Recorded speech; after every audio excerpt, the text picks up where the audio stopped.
오늘 요한복음 1장 두 번째 말씀을 같이 나누겠습니다. 은혜와 진리에 대해서 함께 나누겠습니다.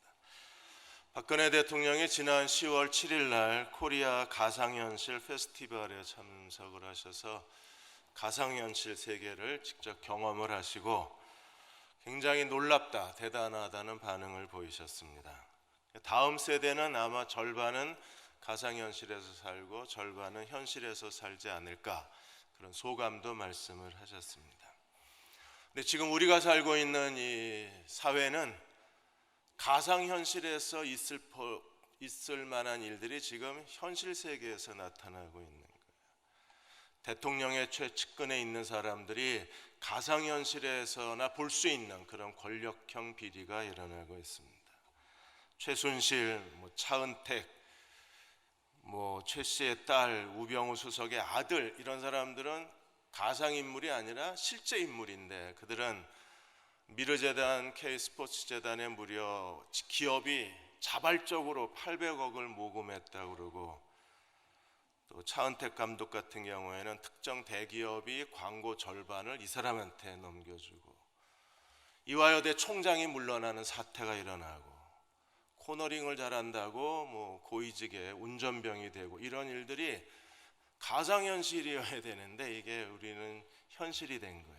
그래서 일반 사람들은 야, 저런 세상에 나도 한 자리 하면 얼마나 좋을까 하는 기대감을 갖고 있습니다. 신앙생활은요, 가상 세계일까요? 아니면 현실 세계일까요? 우리는 어떤 사람들은 신앙생활을 가상 세계처럼 사는 분들이 있습니다. 그러나 우리가 예수 그리스도를 믿는 믿음은 현실 세계여야만 합니다. 오늘 요한은 침례 요한의 이야기를 6절에서 34절까지 길게 논증을 하고 있습니다. 왜냐하면 침례 요한은 한 시대의 종말을 뜻하고 또 다른 시대의 출발을 의미하기 때문에 그렇습니다. 1장 17절에 율법은 모세로 말미암아 주어진 것이요 은혜와 진리는 예수 그리스도에게서 온 것이라. 율법 시대가 끝나고 이제 모세 시대, 율법 시대가 끝나고 예수 그리스도로 말미암아 은혜와 진리의 시대가 시작됐다는 상징적 인물이 침례 요한입니다. 침례 요한은 율법 시대의 마지막 종착점이고, 그리고 침례 요한은 예수 그리스도의 오심을 준비하는 선구자로서 새로운 시작의 그 선언을 하는 사람으로 오늘 요한복음에도 등장을 하고 있습니다. 예수 그리스도는 은혜와 진리를 우리에게 주시는 분이라고 했습니다. 아터 핑크는 은혜와 진리에 대해서 두 가지는 같이 있어야 하지 둘 중에 하나만 가지고는 존재할 수 없다 그랬습니다. 은혜가 없으면 진리가 없고 진리가 없으면 은혜가 없는 거예요. 우리가 하나님의 은혜 가운데 살려면 1장 16절에 보시면 은혜 위에 은혜라고 그랬습니다. NIV 성경은 하나님이 연속적 축복을 주시고 우리에게 계속적 은혜를 더하신다 그랬습니다. 우리가 날마다 하나님이 주시는 연속적 축복, 계속되는 은혜 가운데 살기를 원하면 예수 그리스도가 어떤 분이신가, 그리스도라는 진리의 지식이 있어야 돼요.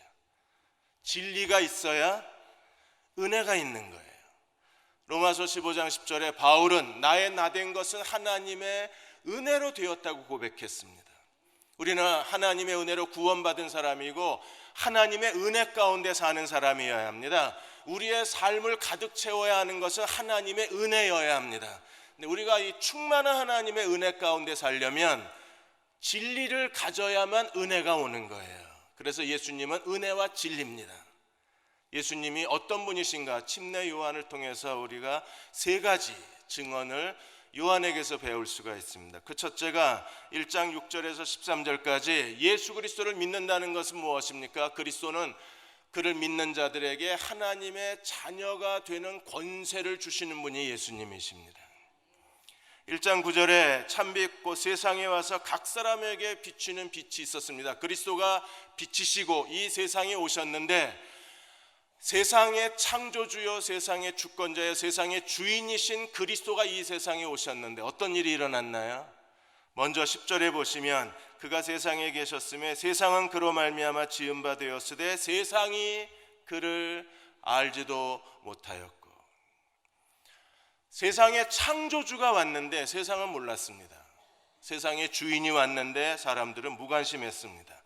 슈투더트 케네디 박사도 이렇게 얘기합니다. 지금 이 시대에, 우리가 사는 이 시대에 예수님이 오셔도 아마 동일한 반응이 일어날 거라는 거예요. 세상은 그리스도를 알지 못하고 그리스도를 외면하고 그리스도에게 무관심할 거라는 겁니다.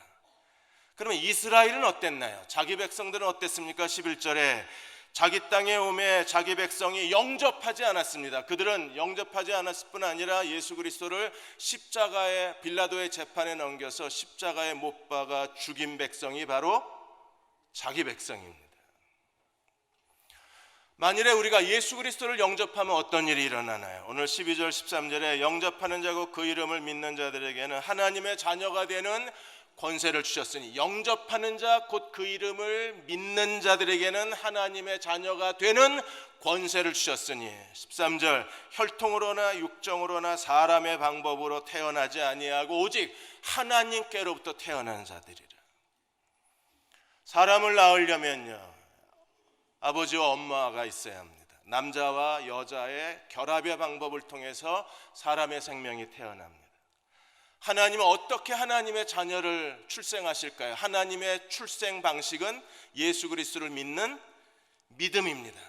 우리가 예수 그리스도를 영접하고 예수 그리스도를 믿으면 우리가 하나님의 자녀로 다시 태어나게 되는 거예요. 이제 우리는요, 하나님이 우리의 아버지가 되시고 우리는 거듭나서 하나님의 친자녀가 되는 겁니다.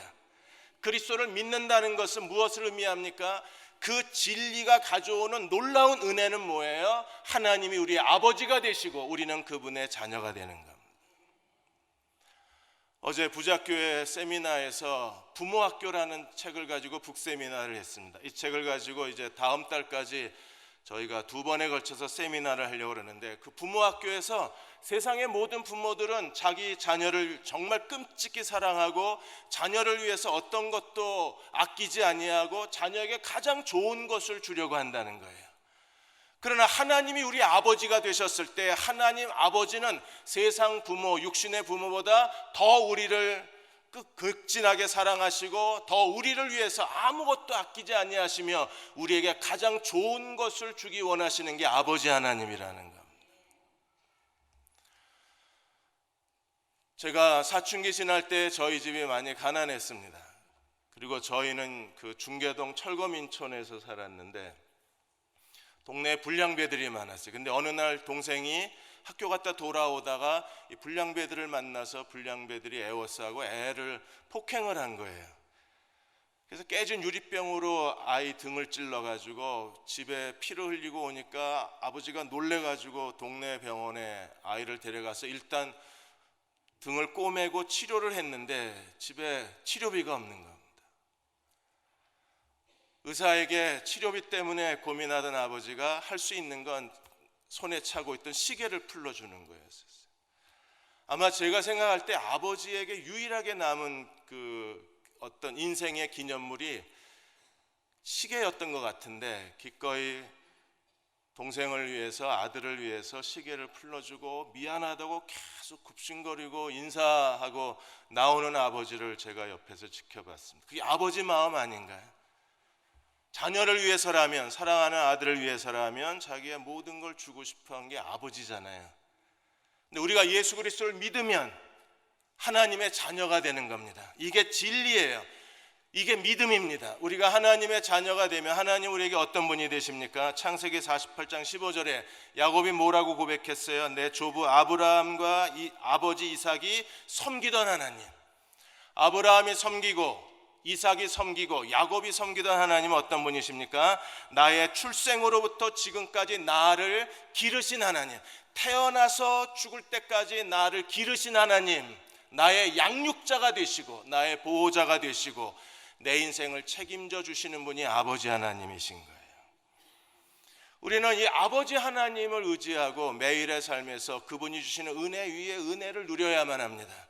하나님의 아버지가 되시면 우리는요, 이 세상 어떤 환경에서도 염려하거나 걱정할 필요가 없습니다. 왜냐하면 그분이, 아버지 되신 하나님이 우리의 필요한 것을 도우시고 우리가 있어야 할 것을 채워주실 것을 믿기 때문에 그렇습니다. 하나님이 나의 아버지가 되신다는 사실을 묵상하고 그 진리를 깨닫고 그 은혜 위에 서 있는 사람들은 아버지가 언제 때가 되면 우리 인생의 길을 여시고 새로운 계획을 인도하시는 아버지, 사랑이 많으신 아버지이심을 확신할 수밖에 없는 거예요. 도널드 밀러라는 베스트셀러 작가가 있습니다. 이분이 뉴욕타임즈가 선정한 베스트셀러 블루라이트 재즈라는 책을 가지고 무려 150만 부 이상을 판매를 했습니다. 이 사람이 이렇게 베스트셀러 작가가 될 수 있었던 것은 어려서부터 이렇게 재능이 뛰어난 사람이 아니었습니다. 그는 10대 시절에 별로 말이 없는 아이였고 수동적인 사람이었고 어디에도 적응을 못하는 그러한 아이였었습니다. 자존감이 낮았습니다. 그리고 자기가 뭘 잘할 수 있는지를 전혀 모르는 아이였었습니다. 그래도 교회는 신실하게 나갔습니다. 어느 날 고등부에서 소식지를 만드는데 이 도널드에게 글을 하나 써달라고 부탁을 했어요. 도널드가 글을 썼는데 학생들도 너 참 글을 잘 쓴다 그러고 교회 학교 선생님들도 너는 뛰어난 작가라고 인정을 하고 칭찬을 해주는 겁니다. 도널드 밀러가 그때 고등부에서 사람들이 자기에 대한 칭찬을 들었을 때 자기 인생에 문이 열리고 그리고 자기의 미래가 내 안으로 걸어 들어오는 것처럼 느껴졌다고 그는 말했습니다. 사람들의 주변 사람들의 말 한마디가 그의 인생을 바꿔놓은 거예요. 그때부터 그는 정말 뛰어난 작가의 길을 걸어가기 시작을 해서 베스트셀러 작가가 되고 많은 사람들에게 즐거움을 주고 새로운 도전을 주는 작가의 길을 걸어갈 수 있었던 거예요. 하나님이 우리 아버지가 되시면 언젠가는 말 한마디를 통해서라도 내 인생의 문을 여시고 내게 내가 원하는 미래를 만들어 주실 수 있는 하나님이신 거예요. 그분이 우리를 사랑하시기 때문에 그렇습니다. 두 번째 14절에서 18절까지 독생자 예수 그리스도가 14절에서 독생자의 영광이요 18절에서 독생자 하나님이라고 두 번 반복이 됩니다. 진리는 뭔가요? 예수께서 독생자 예수 그리스도가 성육신하셨습니다. 사람이 되신 하나님, 이 사람이 되신 하나님이 우리와 더불어 하나가 됐다는 겁니다. 1장 14절은 요한복음 전체에서 가장 중요한 핵심 구절 중에 하나예요. 1장 14절이야말로 복음이 무엇인가를 보여주고 14절은 예수 그리스도가 어떤 분이신가를 우리들에게 보여주고 하나님의 은혜가 무엇인가를 가장 선명하게 보여주는 구절 중에 하나가 14절입니다. 14절에 말씀이 육신이 되어 우리 가운데 거하심에 우리가 그의 영광을 보니 아버지의 독생자의 영광이요 은혜와 진리가 충만하더라. 말씀이 육신이 되어, 여기서 말하는 육신은요 살과 뼈를 의미하기도 하지만 인간 본래의 실존입니다. 육신이 되어 된다고 하는 헬라어의 단어가 에게네토라는 단어예요. 에게네토는 뭐냐면 본질의 형태가 바뀌는 겁니다. 본질의 형태가 바뀌어서 전혀 새로운 형태를 갖추는 걸 에게네토라고 그래요. 예수님은요 하나님의 형상이셨습니다. 그런데 예수님이 하나님의 형상, 하나님의 보좌를 버리시고 본래 형태를 버리시고 어떻게 하셨어요? 자기를 비우시고 자기를 낮추셔서 사람의 모양으로 오셨어요. 이게 에게네토입니다. 성육신은 뭔가요? 하나님이 하늘 보좌와 영광을 다 포기하시고 자기를 낮추시고 비우셔서 사람으로 오신 것, 이게 성육신이잖아요. 이 성육신하신 그리스도가 바로 하나님의 독생자라는 겁니다. 예수께서 성육신하셔서 어떤 일을 하셨습니까? 그분이 우리의 중보자가 되시고 우리의 대속자가 되셔서 십자가에 죽으시고 부활하심으로 우리의 모든 죄를 용서하시고 죄로부터 해방하시고 우리를 하나님의 자녀가 되게 하셔서 그 다음에 하신 게 뭐예요? 성령으로 말미암아 우리를 그리스도의 몸으로 만드셨어요.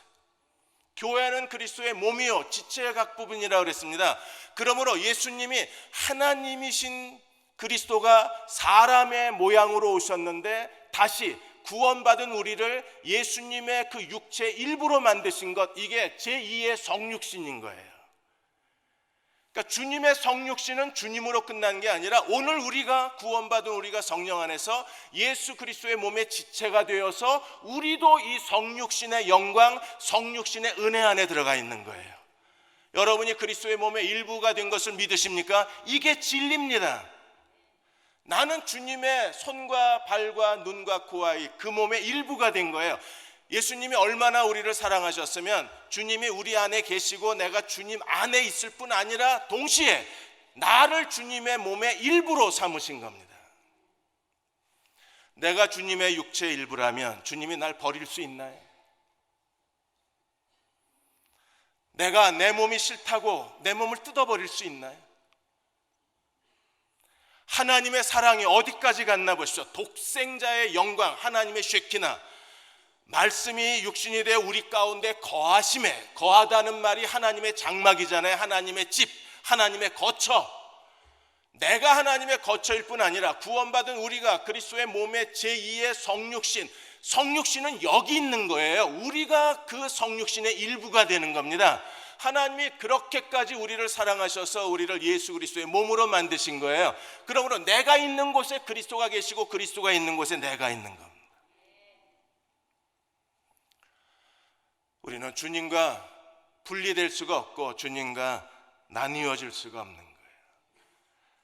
그러므로 그리스도와 더불어 한 몸이 된 그리스도의 두 번째 성육신의 은혜 안에 들어있는 우리는 이 진리를 붙들고 이 진리 가운데 살 때 하나님은요, 예수 그리스도의 몸인 교회와 더불어 우리에게 은혜 위에 은혜를 더해 주시는 하나님이신 거예요. 우리가 그리스도와 더불어 한 몸이 되어서 우리가 그리스도의 거룩한 몸의 일부가 되어서 산다는 것은요, 하나님이 오늘도 우리 안에서 쉬지 않고 일하고 계신 하나님이심을 뜻하는 겁니다. 주님이 내 안에 계시고 내가 주님의 몸의 일부로 붙어 있습니다. 그 주님이 우리의 삶 속에서 끊임없이 우리를 위하여 일하고 계시고 우리에게 새로운 기회와 새로운 도전과 그리고 새로운 인생의 문을 열고 계신데, 우리가 주님이 하고 계신 일을 믿지 않고 보지 않고 우리가 의지하지 않기 때문에 하나님 주신 기회를 얻지를 못하는 거예요. 피터라는 사람이 마크 베터슨이 쓴 책을 읽고 있다가 그 책에서 오늘 지금 내가 서 있는 이 자리, 장소, 지금 있는 이 시간, 바로 이 장소와 이 시간에 하나님의 기회가 있다는 글을 읽고 그 글을 묵상을 합니다. 지금 피터는 피닉스에서 비행기를 갈아타고 라스베가스로 가는 비행기에 앉아 있는 거예요.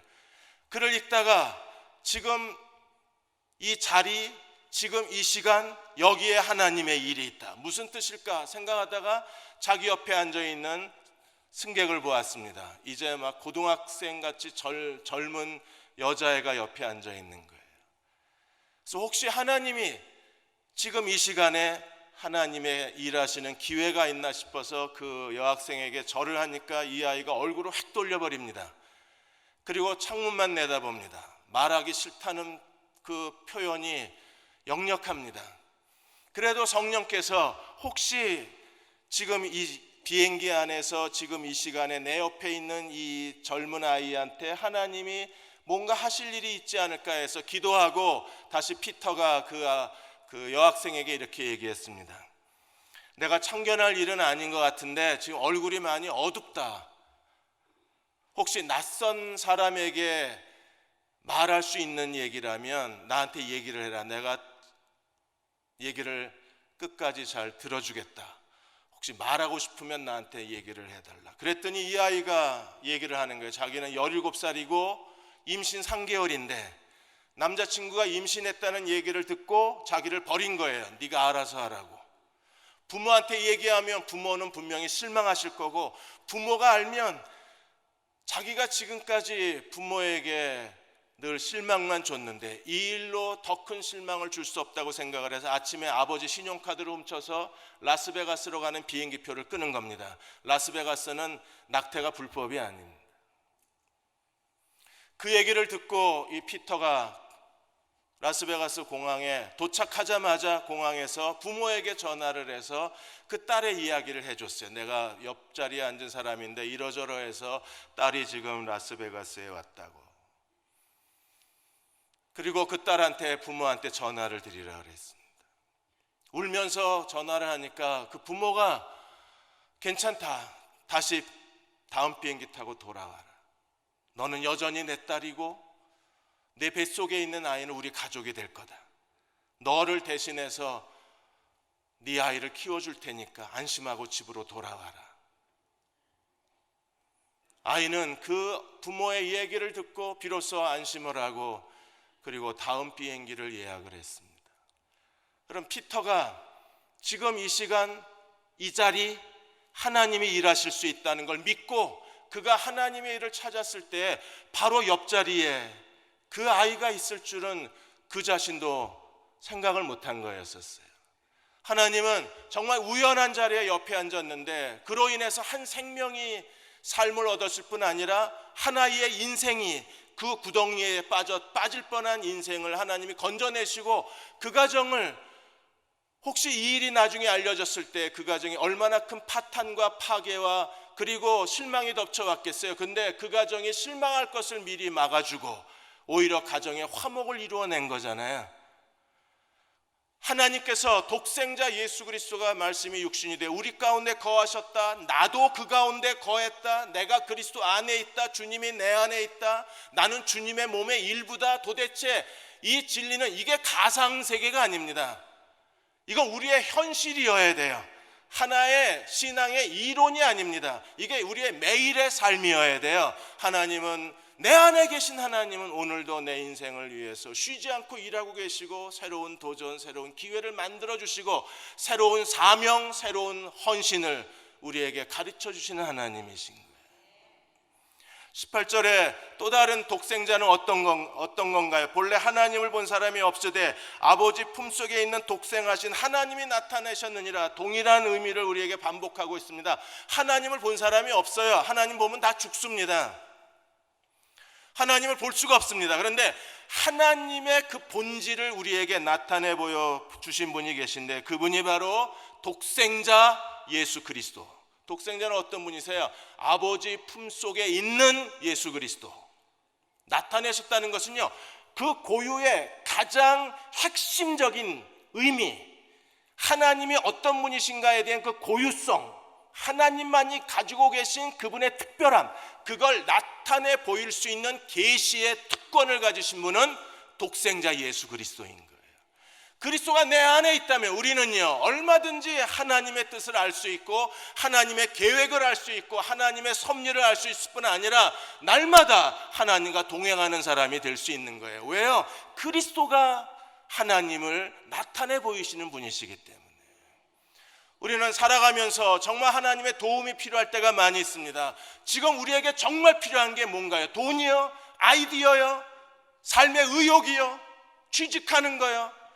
아들, 딸들이 결혼하는 문제요? 우리는 인생에 하나님의 도우심이 필요하고 하나님이 길을 열어주셔야 하고 하나님이 우리 인생 속에서 나와 같이 동행하는 거처를 함께 하셨다는 건 뭡니까? 하나님이 지금 나와 함께 살고 계신 거잖아요. 그렇다면 하나님이 우리에게 어떤 뜻을 갖고 계신지 우리가 어떻게 알 수 있나?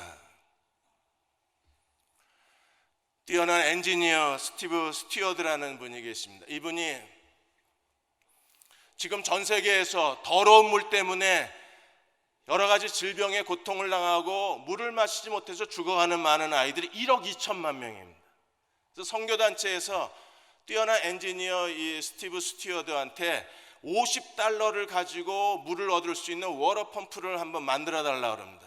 이 워터펌프를 만드는 게 그렇게 쉬운 일이 아니잖아요. 그래서 스티브가 2주 동안 거의 하루 종일 여러 가지 이론과 아이디어와 설계도를 구해가지고 어떻게 하든 $50의 워터펌프를 만들려고 애를 썼는데 불가능하다는,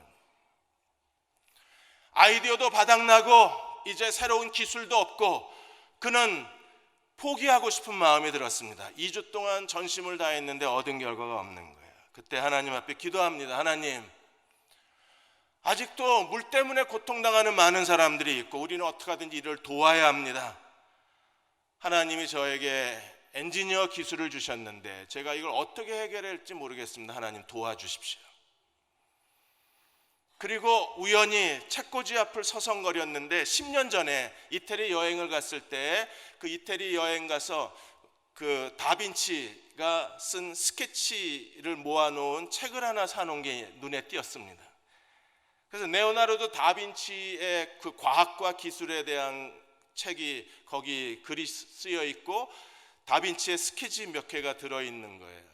그래서 우연히 그 책을 뒤적거렸는데 다빈치의 스케치가 그 비행기 뭐 여러 가지 과학기술 스케치가 많이 있잖아요. 그런데 그 다빈치의 스케치 가운데 워터펌프 스케치가 있는 걸 처음 발견한 겁니다. 구글에다 쳐보니까 인터넷에도 레오나르도 다빈치의 워터펌프 스케치가 구글에도 안 떠 있을 정도로 그렇게 사람들이 별 관심이 없는 게 이 워터펌프예요. 그걸 발견하는 순간에 스티브가 그걸 가지고 만들어 보기 시작했습니다. 다빈치는 가죽을 가지고 만들었는데 이 스티브는요, 개발도상국가 어느 나라에든지 PVC 파이프가 있으니까 PVC 파이프를 가지고 이 워터펌프를 만들어 본 거예요. 다빈치는 그 길이가 40피트밖에 안 됐는데 PVC 파이프로 만든 건 100피트 이상의 그 길이를 가지고 물을 길러낼 수 있다는 걸 찾아냈습니다. 이 PVC 파이프를 가지고 다빈치의 설계도를 가지고 만들었는데 만든 워터펌프는 얼마를 들었냐? $17 84센트가 들었습니다. $50 미만으로 워터펌프를 만들어달라는 선교단체의 요구를 3분의 1로 줄여버린 거예요.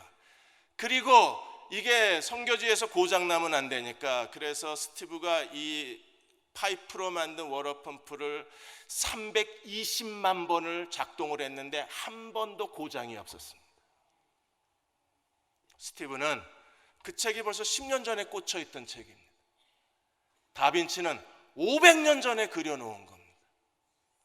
하나님이 그걸 꺼내셔서 스티브로 하여금 지금 전 세계에 물 때문에 고통당하는 사람들을 위해서 그 워터펌프를 만들게 하신 거예요. 그래서 그 펌프 이름을 1억 2천만 명에게 도움을 준다고 해서 XS 1.2라고 이름을 지었습니다. 우리가 하나님을 의지하면 하나님은 독생자 예수 그리스도가 하나님을 나타내 보여주시는 거예요. 마지막으로 세 번째 19절에서 34절까지 침례 요한이 예수님에 대해서 두 가지 증언을 더합니다. 하나는 뭐예요? 하나님의 어린 양이라는 겁니다. 29절에 보라 세상 죄를 지고 가는 하나님의 어린 양이로다. 여러분, 예수님은요 유월절 어린 양입니다. 예수께서 십자가에 죽으시고 부활하심으로 말미암아 그 십자가의 피로 우리에게 주신 은혜가 뭔가요? 십자가의 유월절의 어린 양이신 그 진리가 우리에게 준 하나님의 은혜 위의 은혜는 무엇입니까? 우리의 모든 죄를 용서하시고 우리를 죄로부터 해방시켜 주신 거예요. 우리가 죄를 자백하고 예수 그리스도를 믿는 순간에 과거의 모든 죄를 용서하실 뿐 아니라 오늘 우리의 죄를 자백하고 하나님 앞에 고백하면 하나님 미쁘시고 의로우셔서 우리의 모든 죄를 다 용서하시는 하나님이십니다. 히브리서 10장 17절에 또 그들의 죄와 그들의 불법을 내가 다시 기억하지 아니하리라. 하나님이 기억하지 않는다 그랬는데 우리는 너무나 또렷하게 기억을 하는. 마누라는 몇 년 전의 죄를 기억하고 또 잔소리를 해대고 하나님의 은혜를 잊었어요. 하나님은 잊었다고 그러셨는데 내 주변 사람들은 잊지를 않는 겁니다. 예수님은 누구십니까? 세상 죄를 지고 가는 하나님의 어린 양이십니다. 여러분, 그분으로 말미암아 모든 죄가 용서받은 걸 믿으십니까? 나의 모든 옛 죄를 씻어주신 은혜를 믿으시나요? 나를 죄로부터 해방하신 어린 양의 피를 믿으십니까? 두 번째 그리스도가 하신 일이 뭐예요? 그분은 33절에 보시면 세례 침례 요한이 예수께 대해서 이렇게 증언을 했습니다. 성령이 내려서 누구 위에든지 머무는 것을 보거든 그가 곧 성령으로 침례를 베푸시는 사람인 줄 알리라. 메시아가 해야 될 중요한 일이 무엇입니까? 침례 요한이 예수에 대해서 증언하는 가장 중요한 진리가 뭐예요? 예수님은 누구십니까? 성령으로 침례를 주시는 분이십니다. 율법 구약에도 침례가 있었습니다. 이방신을 믿다가 하나님을 믿겠다고 돌아오는 사람들이 있으면 침례를 줬어요. 그러므로 침례는요 새로운 출발을 의미합니다. 사도행전에서도 예수 그리스도를 믿겠다고 베드로의 설교를 듣고 3,000명이 회개했을 때 3,000명에게 즉시로 준 게 뭐예요? 침례를 줬습니다. 침례는요 새로운 출발을 의미합니다.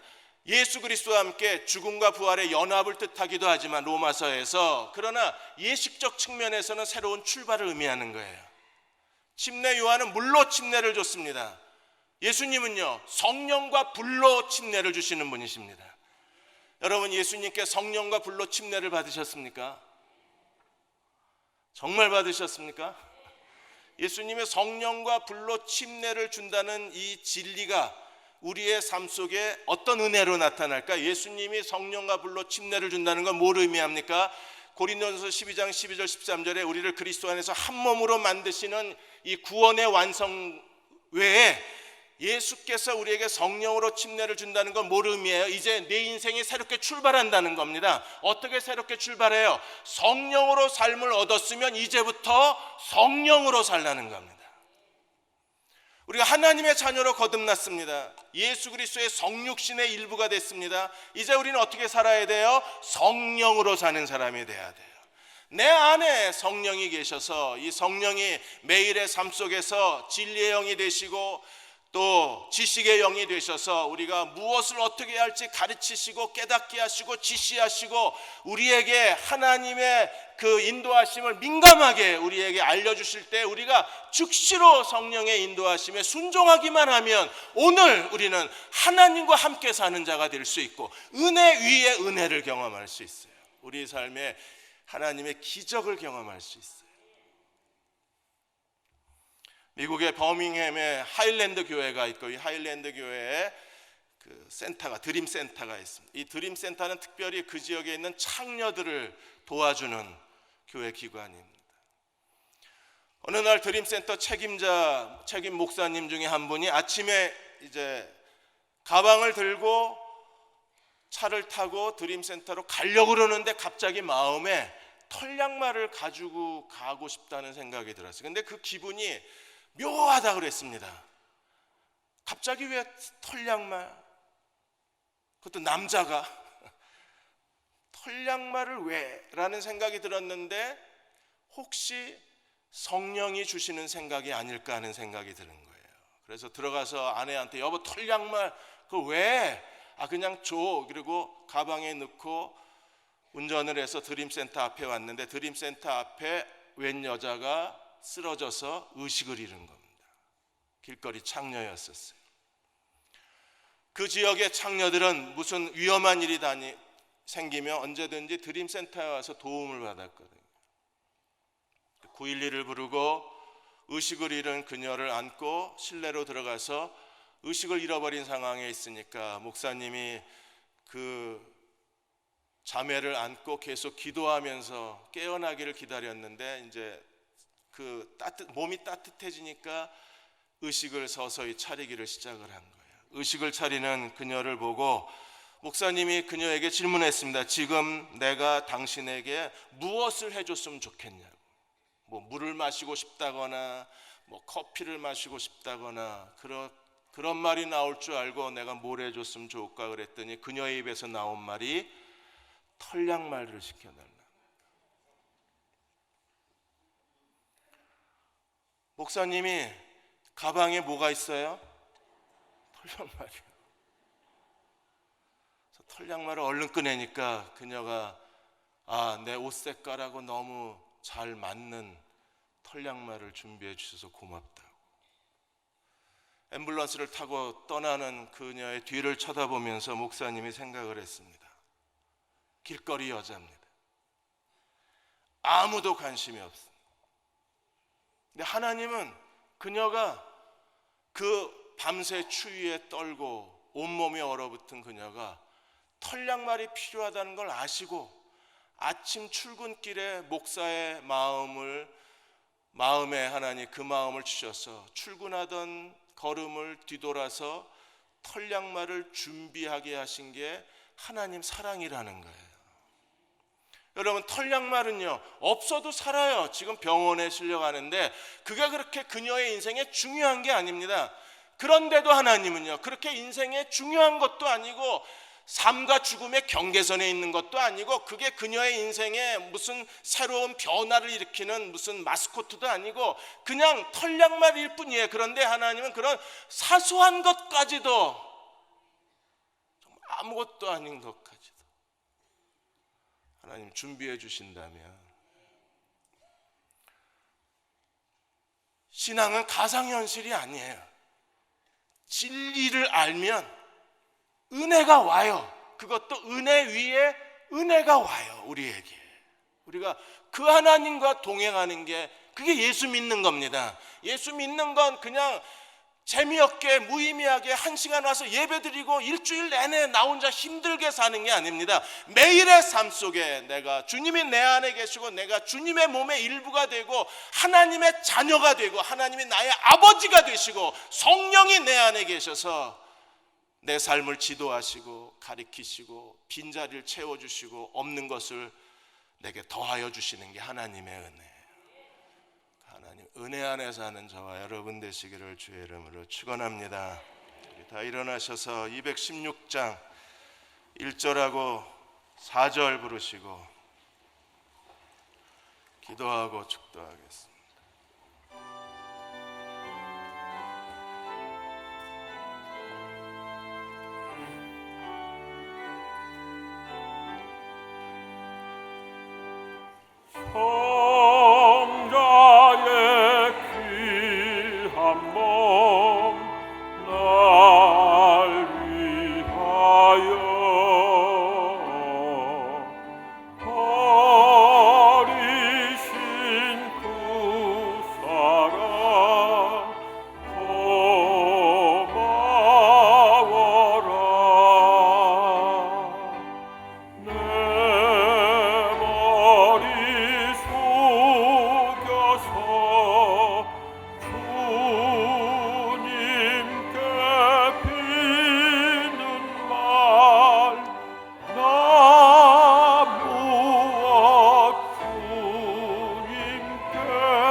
만 가지 은혜를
하나님께서 오늘 우리에게 말씀하십니다. 너는 혼자가 아니다. 내가 너와 함께 있다. 네 안에 있고 네 손을 잡고 있고 성령을 통해서 너의 행할 길을 알게 하시고 지시하시고 이끄시고 도우시고 보살펴 주고 계신 하나님이십니다. 내가 예수님을 믿습니다. 하나님은 나의 아버지이십니다. 성령이 내 안에 계십니다. 나는 그리스도와 하나입니다. 도우소서 하나님. 나를 민감하게 해주셔서 하나님의 음성을 듣게 해주시고 하나님 인도하심을 깨닫게 해주시고 하나님의 가르치심을 깨닫게 하여 주셔서 순종하고 나아가게 하여 주옵소서. 하나님, 나는 너무 힘이 들고 하루하루 버텨내기가 너무 어렵습니다. 내 손을 잡고 내가 너를 도우리라 말씀하여 주셔서 하나님을 의지하고 다시 마음의 소망을 얻게 하여 주옵소서. 하나님은 은혜와 진리가 되셨습니다. 내가 진리 되신 주님만을 의지하겠습니다. 내게 은혜를 더하여 주옵소서. 우리 함께 소리내어 통성으로 기도하겠습니다. 하나님, 우리에게 은혜 위에 은혜를 더하여 주시고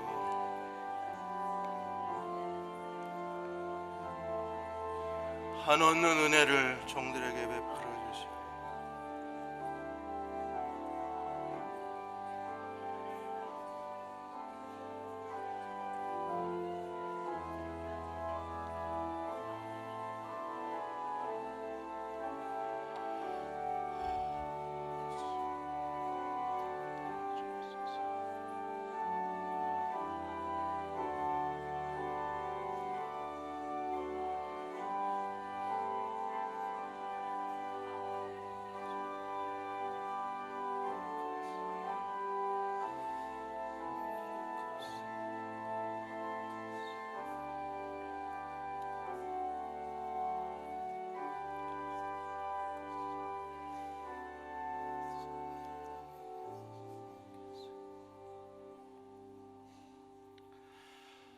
아버지 하나님, 우리에게 말씀해 주시길 원합니다.